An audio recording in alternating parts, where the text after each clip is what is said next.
প্রতি বছর ঈদকেন্দ্রিক সড়ক দুর্ঘটনা আশঙ্কাজনক হারে বেড়ে যাওয়ায় বিগত 2016 সাল থেকে আমরা যাত্রী কল্যাণ সমিতির পক্ষ থেকে সরকারের সংশ্লিষ্টদের ঘুম ভাঙাতে নিয়ন্ত্রক সংস্থা আইনশৃঙ্খলা রক্ষাকারী বাহিনীকে মাঠে সক্রিয় রাখতে প্রতি বছর ঈদের আগে পরে দেশের যাত্রী সাধারণের নানান দাবি দাওয়া নিয়ে আপনাদের সম্মুখে হাজির হই।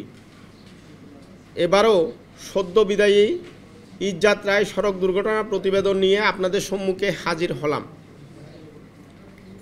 প্রিয় গণমাধ্যমের বন্ধুগণ,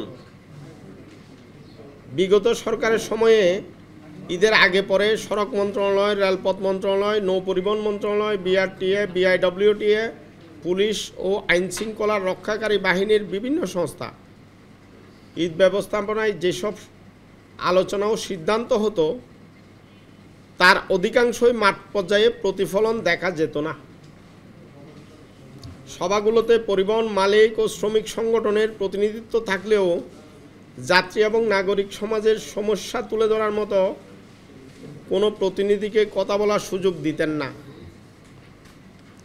যাত্রী সাধারণের যাতায়াতের ক্ষেত্রে হাজারো সমস্যা থাকলেও এগুলো সরকারের বিভিন্ন ফোরামের সভায় তুলে ধরার মতো নাগরিক প্রতিনিধিকে গুরুত্ব দিতেন না। এই প্রথমবার যাত্রী সাধারণের প্রতিনিধি রাখা হয়েছে এবং যাত্রী সাধারণের মতামতকে আমরা সরকারের পক্ষ থেকে গুরুত্ব দিতে দেখেছি। মালিক ও শ্রমিক সংগঠনের প্রভাবমুক্ত থাকায় এবারের ঈদযাত্রা খানিকটা স্বস্তিদায়ক হয়েছে বলে আমাদের সকলে আমরা প্রত্যক্ষ করেছি।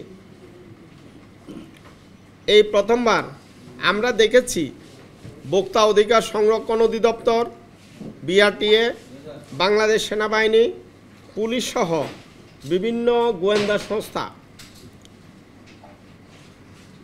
অভিযান ছিল যাত্রীবান্ধব এবং বাস্তবধর্মী।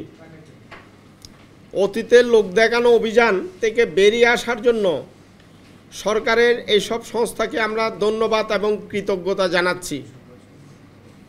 তবে যাত্রী সাধারণ সংগঠিত না থাকায়, সচেতন এবং দায়িত্বশীল না হওয়ায় গণপরিবহন সংকটকে পুঁজি করে এবারও অতিরিক্ত ভাড়া আদায়ের নৈরাজ্য অতীতে যে কোনো সময়ের রেকর্ড ভেঙেছে।